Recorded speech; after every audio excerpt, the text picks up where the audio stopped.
the offense throughout spring? I mean, new system, they're trying to trick your eyes. I mean, what's your kind of analysis with it? It was it took me what it was practice 15.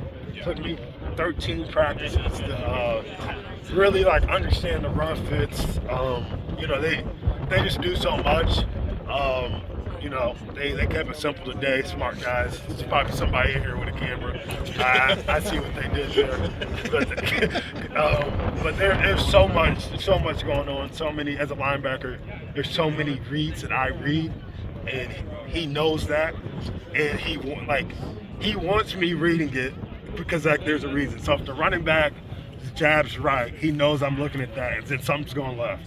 Or if the guard pulls, he knows I'm gonna see that guard pull, and then they go the opposite way. And there's so many stuff where it's like I'm trained for my eyes to be there, and he knows that, and he like basically just plays with us all the time.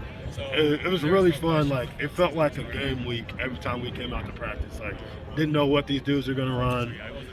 Even if we did know what they were gonna run, we had to put some new stuff in our own defense. And that was a first time in a long time we started installing new defenses in the spring to keep up with those guys.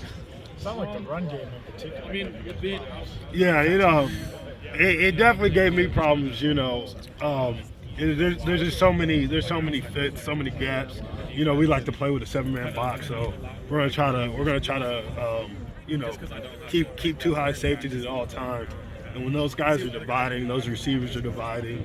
I mean, you got Luke Lachey, Stringa, like you got tight ends who will lay a hit on you. It's not like they're coming to block you. Stringa's trying to take your head off, So there's just so many weapons. You got Weegan coming from the. Weegan gets the ball. He's heading to the outside. He's fast. You got Caleb. It was a stressful spring. It was a stressful spring. But in the big picture, that's a good thing, right? Yeah. For the overall team development, how much of an application do you feel to help that offense grow? Yeah, it was. It's so cool to see those guys. Obviously, you got a veteran O-line coming back, and then just with the offensive mindset they have now, there's so many weapons, so many people can get the ball, so many people can get the ball in certain ways, and it's a lot of situations where it's like we can't be right, and it's you just gotta rally and make the tackle, live for another down. Hopefully they don't keep running that same play.